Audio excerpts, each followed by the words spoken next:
नमस्कार दोस्तों, पेंशन बढ़ोतरी का इंतजार कर रहे लाखों सरकारी कर्मचारी और पेंशन भोगियों के लिए समय की बड़ी खबर निकलकर सामने आ। जी हां दोस्तों, लगातार यहां पर ईपीएस 95 पेंशन धारकों की पेंशन बढ़ोतरी 7,500 रुपए प्लस अन्य मांगों को लेकर जो मांग हो रही थी, लगातार 6 से 7 साल से जो पेंशन धारक प्रदर्शन कर रही थी, मांगे कर रही थी। इस बीच आप सभी के लिए बड़ा अपडेट आया है, जिसमें बड़ी खुशखबरी आप सभी के लिए हाल फिलहाल में बताई जा रही है। जी हां दोस्तों, खुशखबरी जो बताई जा रही है 2014 के बाद पहला आप सभी के लिए ऐसा बदलाव होने वाला है, जिसमें दोस्तों पेंशन की 3 मांगों पर मोहर लग सकती है।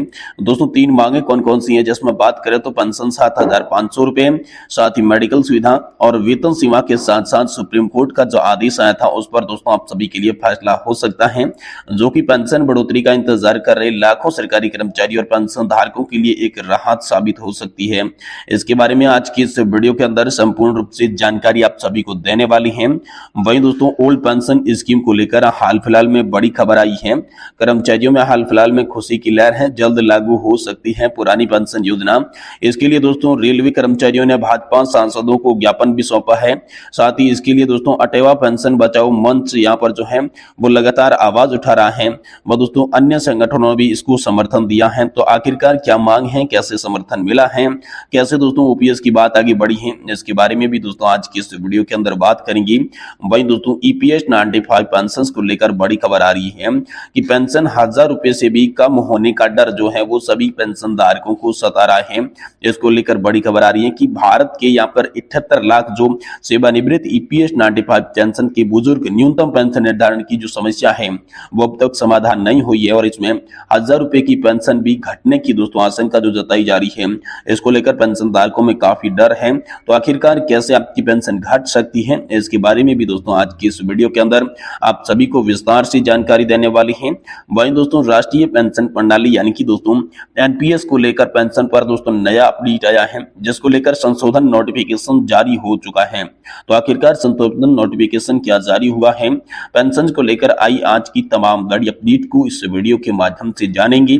इसलिए आपसे निवेदन है कि दोस्तों वीडियो को आप लास्ट तक देखें और साथ ही हमारे चैनल को सब्सक्राइब जरूर कर दें। तो चलिए बिना किसी देरी की खबरों का सिलसिला शुरू करते हैं। देखिए दोस्तों 2014 के बाद कर्मचारी और पेंशन धारकों के लिए पहले बदलाव होने की उम्मीद बढ़ चुकी है।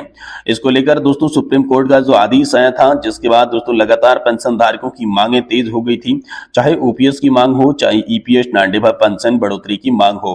लेकिन इस बीच संभावना जताई जा रही है कि पेंशन की 3 मांगे स्वीकार कर सकती है केंद्र सरकार, क्योंकि हाल ही में हुई कैबिनेट बैठक से आप सभी के लिए बड़ी संकेत मिली थी, जिसके तहत लगातार देश के अंदर ईपीएस 95 पेंशन धारकों के लिए जो राष्ट्रीय संघर्ष समिति अपनी 4 सूत्रीय मांगों को लेकर प्रदर्शन कर रही थी, उनमें से मुख्य 3 मांगों पर दोस्तों सहमति बन सकती है। इसको लेकर बड़ी खबर आई है, जिसमें बात करें तो दोस्तों सबसे पहले 7,500 रुपए की जो पेंशन है वो सभी पेंशन धारकों को देने की बात पर सहमति बन सकती है। हालांकि इसके लिए आंकड़े तो ये भी सामने आ रहे हैं कि सभी पेंशन धारकों को 7,500 नहीं, बल्कि जो पेंशन धारक 1,000 रुपए की पेंशन पा रहा है उसे न्यूनतम 3,000 रुपए की पेंशन, जो 3,000 रुपए की पेंशन पा रहा है उसे 5,000 रुपए और 5,000 रुपए की पेंशन वालों के लिए यहाँ पर 7,500 रुपए पेंशन, यानी कि 2,000 रुपए की पेंशन में बढ़ोतरी की बात चल रही है। लेकिन जिससे दोस्तों काफी सारे पेंशन धारकों की ये जो मांग है 7,500 की, ये मंजूर होती हुई दिखाई भी दे सकती है, क्योंकि केंद्र सरकार इसे स्वीकार कर सकती है।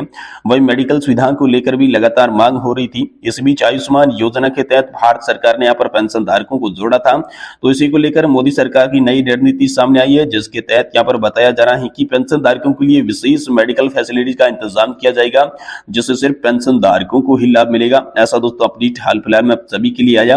वहीं दोस्तों वेतन सीमा के साथ साथ सुप्रीम कोर्ट का जो फैसला हायर पेंशन को लेकर आया, उस पर भी दोस्तों यहाँ पर आप सभी की मांग जो है वो स्वीकार हो सकती है। लगातार कर्मचारी संगठन मांग कर रही थी कि जल्द से जल्द ईपीएस 95 पेंशन धारकों की जो हायर पेंशन का ऑप्शन वाला मामला है वो सुलझे और उन्हें हायर पेंशन का जो लाभ है वो मिले। और सुप्रीम कोर्ट के आधार पर जो वेतन सीमा खत्म की गई थी, तो एक्चुअल बेसिक सैलरी के आधार पर पेंशन दी जाए। इन मांगों पर दोस्तों सहमति बन सकती है, सरकार इन 3 मांगों पर मोहर लगा सकती है, ऐसे बड़े संकेत मिले हैं। लेकिन इस पर दोस्तों आधिकारिक पुष्टि अभी तक नहीं की गई है। वहीं दोस्तों कर्मचारियों के लिए खुशी की लहर है। ओपीएस को लेकर बड़ा अपडेट आया है, जिसमें आप सभी के लिए आवाज उठाई गई है, जिसमें रेलवे कर्मचारियों ने भी भाजपा सांसदों को यहाँ पर ज्ञापन सौंपा है। तो चलिए पूरी खबर को जानते हैं। देखिए पुरानी पेंशन बहाली की मांग को लेकर अटेवा पेंशन बचाओ मंच के तहत शिक्षकों, कर्मचारियों और अधिकारियों ने सांसदों के घर एक दिन का उपवास किया। दिन भर उपवास के बाद शाम को ज्ञापन के जरिए नई पेंशन योजना को समाप्त कर रहे हुए पुरानी पेंशन योजना को लागू करने की दोस्तों यहाँ पर मांग की गई। दोस्तों सांसद जो है श्यामदास चरण गुप्ता के आवास पर दोस्तों यहाँ पर जो है धरना प्रदर्शन किया गया, जिसमें आवाज उठाई गई कि अटेवा पेंशन बचाओ मांग से जुड़े शिक्षक कर्मचारियों का प्रदर्शन था। वही दोस्तों रेटमी जगमत सिंह, श्यामा चरण गुप्त और नरेंद्र सिंह के आवास पर दोस्तों यहाँ पर जो है आप सभी के लिए पेंशन की आवाज उठी है। वही दोस्तों पुरानी पेंशन बहाली के आंदोलन में राज्य कर्मचारी परिषद के साथ साथ अन्य जो संगठन है वो भी लगातार समर्थन कर रहे हैं कि ओपीएस को जल्द से जल्द लागू किया जाना चाहिए, यानी कि पेंशन धारकों को कर्मचारी संगठनों का भी अब साथ मिलने लग गया है। वही दोस्तों ईपीएस 95 पेंशन को लेकर बड़ी खबर है कि पेंशन 1000 रुपए से भी कम होने का जो डर है वो सता रहा है। तो दोस्तों भारत के जो 78 लाख पेंशन भोगी हैं उसको दोस्तों अब तक जो है समस्या जो है पेंशन न्यूनतम पेंशन निर्धारण की समस्या वो समाप्त नहीं हुई है। इस बीच न्यूनतम पेंशन 1000 रुपए पेंशन इसको दी जाती है। अब ये सवाल है कि इसे पेंशन को 7500 रुपए पर करने की मांग पर झटका आप सभी को क्या लग सकता है? क्या 1000 रुपए भी कम हो सकती है पेंशन? किन मामलों में ऐसा हो सकता है? इस बात को लेकर दोस्तों सोशल मीडिया पर पेंशनर्स ने बड़ा मुद्दा उठाया है। जी हां दोस्तों, पेंशनर्स इंद्रनाथ ठाकुर ने अपना दर्द बयां करते हुए लिखा कि चंद दिनों के बाद लोकसभा चुनाव की आचार संहिता लागू हो जाएगी। शीतकालीन संसद में 17वीं लोकसभा का अवमान भी हो चुका है, किंतु भारत के 78 लाख सेवानिवृत्त ईपीएस 95 बुजुर्गों की न्यूनतम पेंशन के निर्धारण की समस्या का अभी तक समाधान नहीं हो पाया है। समस्या का समाधान नहीं हो पाया है। यह सच है कि कमांडर अशोक जी रावत एक उन्नत आत्मा और विनम्र व्यक्ति इस बुजुर्गों के आंदोलन को राष्ट्रव्यापी बनाया है, लेकिन इस आंदोलन का क्या फायदा जिससे दोस्तों यहाँ पर कोई निर्णय इसके लिए सामने निकल कर नहीं आया है। ऐसा दोस्तों लगातार जो पेंशन धारक है वो अपना दर्द बयां कर रहे हैं। उन्हें डर सता रहा है कि कहीं उनकी न्यूनतम 1000 रुपए की पेंशन भी ये सरकार कम न कर दें, क्योंकि चंद ही दिन बाकी है लोकसभा चुनाव 2024 के लिए, आचार संहिता के लिए। और आचार संहिता से पहले अगर उनकी मांगों पर कोई ध्यान नहीं दिया गया तो आचार संहिता के बाद सिर्फ यह हवाला दिया जाएगा कि अब चुनाव के समय में सरकार कोई भी कल्याणकारी योजना या फिर पेंशन धारकों के लिए ऐलान नहीं कर सकती। वही दोस्तों नेशनल पेंशन सिस्टम यानी कि राष्ट्रीय पेंशन प्रणाली को लेकर बड़ी खबर है। एनपीएस पर नया आदेश आप सभी के लिए आ चुका है। संशोधन नोटिफिकेशन आप सभी के लिए जारी हो चुका है। संशोधन में कंपनी अधिनियम 2013 के अनुरूप पेंशन फंड के संचालक संबंधी प्रावधान सरल हुए हैं। इससे पेंशन फंड के खुलावे से बढ़ावा मिला है और अनुपालना इसकी कम हुई है। दोस्तों पेंशन फंड नियामक और विकास प्राधिकरण यानी कि पीएफआरडीए ने राष्ट्रीय पेंशन सिस्टम ट्रस्ट यानी कि जो दूसरा संशोधन है वो दोस्तों विनियम 2023 और पेंशन फंड संशोधन विनियम 2023 को 5/2/2024 और 9/2/2024 को अधिसूचित या फिर नोटिफिकेशन यहाँ पर जारी किया है, नोटिफाई किया है। तो दोस्तों संशोधन में अन्य बातों के साथ साथ शामिल होगी ये बातें। आखिरकार कौन कौन सी बातें संशोधन में शामिल होगी? तो दोस्तों योग्य और उचित व्यक्ति मानदंडों के अनुसार साथ साथ पेंशन फंड और पेंशन फंड के प्रयोजक की भूमिका को यहाँ पर स्पष्ट किया जाना चाहिए। पेंशन फंड द्वारा लेखा परीक्षा समिति, नामांकन और पारिश्रमिक समिति जैसी अतिरिक्त बोर्ड की समितियों को यहाँ पर गठन करना चाहिए। नाम खंड में पेंशन फंड का नाम शामिल करके 12 महीने की अवधि के भीतर इस प्रावधानों को अनुकूल करने के लिए मौजूद पेंशन फंड की आवश्यकता है। वही दोस्तों पेंशन फंड द्वारा प्रतिबद्ध योजनाओं की वार्षिक रिपोर्ट में निदेशकों का उत्तरदायित्व विवरण शामिल करना चाहिए और प्रमुख क्षेत्रों में संशोधन का उद्देश्य सरलीकरण और अनुपालना को कम करना है। ये दोस्तों आप सभी के लिए संशोधन में बातें शामिल हो सकती है।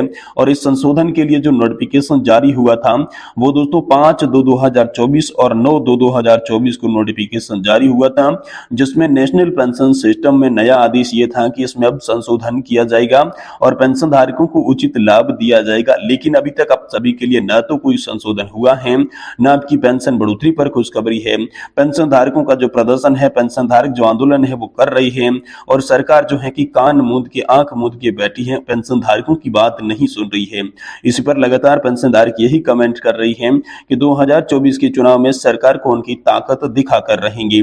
तो इसके बारे में दोस्तों आप क्या सोचते हैं कि क्या 2024 का चुनाव पेंशन धारकों के लिए अहम है, क्या सरकार के लिए भी अहम है? इसके बारे में आप हमें कमेंट बॉक्स में कमेंट करके जरूर बताएं और पेंशन धारकों से जुड़ी तमाम बड़ी खबरों के लिए आप हमारे चैनल को सब्सक्राइब जरूर कर लें।